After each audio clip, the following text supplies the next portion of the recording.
Elle décide de venir également nous rejoindre du côté de Dakar. On s'installe tous les trois ensemble. On dort ensemble sur le même lit. Ok. Pour vous, c'était votre belle-sœur? Pour moi, c'était ma belle-sœur. Mais dans la En réalité... Bienvenue sur Fire. Nous sommes dans la rubrique Entre nous, votre rendez-vous hebdomadaire durant lequel je vous donne la possibilité de partager avec nous une histoire à cœur ouvert de votre enfance ou de votre passé qui vous a marqué, peut-être traumatisé, mais qu'aujourd'hui vous voulez surmonter. Voyez-vous, la Bible dit, ils ont vaincu l'ennemi de nos âmes à cause du sang de l'agneau et par la parole de leur témoignage. Je crois qu'il y a une puissance dans le témoignage qui permet de détruire les œuvres de l'ennemi. Tout de suite, venez avec moi et découvrons ensemble notre invité du jour qui va nous partager une histoire émouvante de son passé.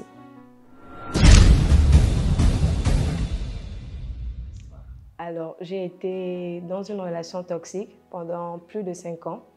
J'étais en relation avec quelqu'un.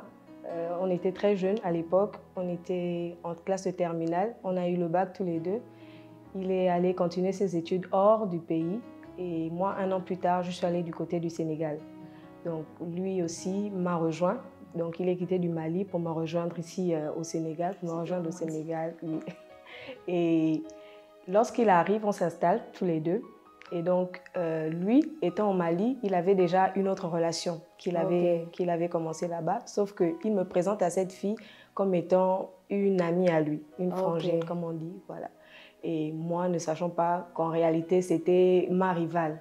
Donc, elle décide de venir également nous rejoindre du côté de Dakar. On s'installe tous les trois ensemble.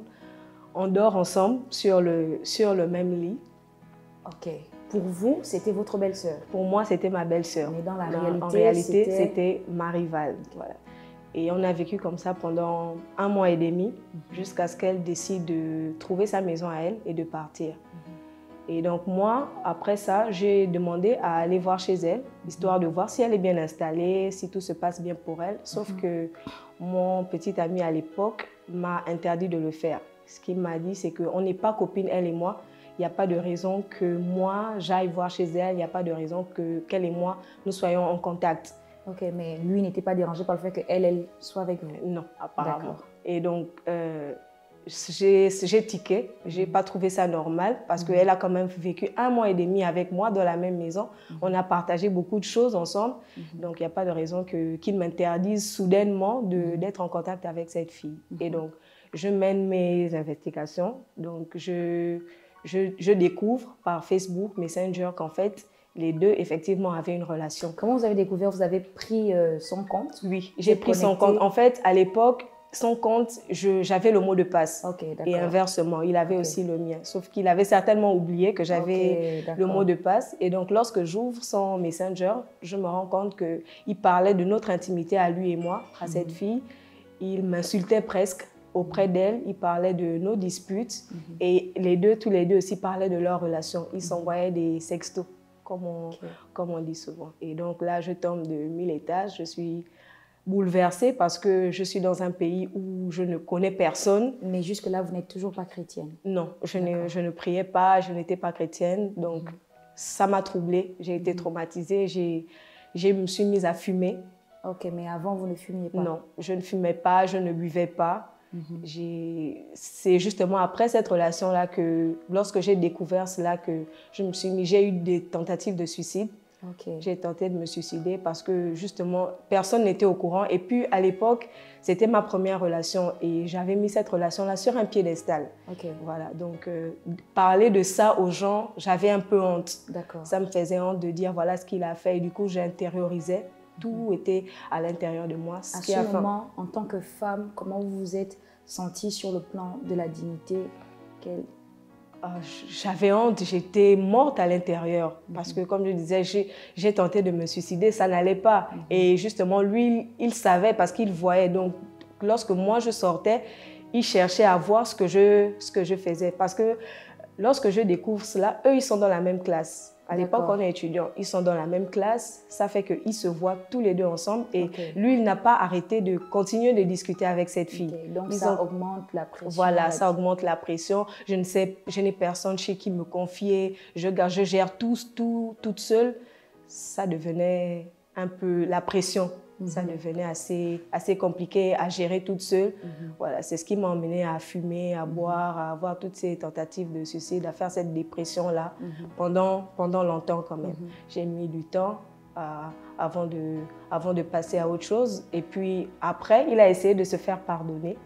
Il a essayé de se faire pardonner, sauf que on a continué la relation, mais c'était... Ok, malgré le fait que vous ayez découvert cela, vous avez quand même accepté ses excuses. J'ai accepté. Et vous avez continué la relation. On a continué la relation. Est-ce qu'à ce moment, ce serait faire une injustice dans mes mots si je dis que vous étiez désespéré et que le désespoir vous a emmené à revoir à la baisse vos standards? Non, je ne pense pas. Je pense que c'était exactement ça. Parce que, comme je vous disais, j'étais seule. J'étais seule, je n'avais personne vers qui me tourner. Et je n'avais que lui. C'était ma toute première relation. Donc, je me suis dit, bon, il essaie de se faire pardonner, pourquoi pas voir ce que ça va donner. Et puis, voilà, je me suis dit que je devais passer à autre chose, mais en réalité, ce n'était pas le cas. Parce qu'à chaque fois, je remettais cela sur le tapis. Et puis... Super. Aujourd'hui, je vois quand vous parlez, c'est vrai, il y a de l'émotion, mais je vois que vous avez déjà surmonté. Et aujourd'hui, je pense que vous êtes chrétienne. Oui, c'est le cas. Moi, aujourd'hui, en tant que pasteur, j'ai la grâce de parler avec plusieurs femmes. Et je vois bien que parfois, il y a des femmes qui se retrouvent dans des relations toxiques. Pas tellement parce qu'elles pensent que c'est ce qu'elles méritent, mais parce qu'en réalité, elles sont désespérées. C'est ça. Vu que vous avez déjà traversé ce chemin, quel encouragement pouvez-vous donner à une femme qui passe par la même situation et qui a besoin d'être relevée, qui a besoin de recommencer à croire, à s'assumer et aller de l'avant? Ok, bon. Moi, lorsque je vais parler beaucoup plus en tant que chrétienne. D'accord. Parce que j'ai été dans le monde, j'ai été païenne et je n'ai pas trouvé de moyen de réconfort. Je n'ai pas trouvé de moyen de me consoler. Donc, si je dois encourager quelqu'un, je vais dire à cette personne, donner à cette personne 3 choses. Le pardon, la prière et le temps. Super. Le pardon, ça vient de nous, ça vient beaucoup plus de nous. C'est nous qui devons nous libérer de cette situation-là parce que lorsqu'on ne le fait pas, on meurt à l'intérieur de nous. Ça devient compliqué à gérer. Donc ça, c'est notre part que nous faisons. La prière, Dieu, c'est lui qui fait sa part. Moi, je l'ai testé et je sais avec expérience aujourd'hui que c'est lui qui a pensé les blessures que j'ai eues. Et le temps, simplement le temps, c'est pas 1 mois, c'est pas 2 mois, c'est tout un processus. Voilà, c'est tout un processus. Généralement, il y a certaines femmes qui se disent que pour guérir, il faut sortir avec l'autre, voilà, sortir avec un autre homme. Exactement. Parce que je connais des gens qui sont allés dans d'autres relations toxiques, voilà, et c'était encore pire. Exactement, et généralement, lorsque tu te mets avec une autre personne, lorsque cette personne-là commet une gaffe, même si c'est une gaffe innocente, ça rappelle des souvenirs. On va trouver certaines femmes, moi je l'ai fait en tout cas, où elles vont te dire oh, « tu agis comme mon ex, tu fais les choses comme mon ex ». C'est simplement parce que tu n'as pas guéri en fait.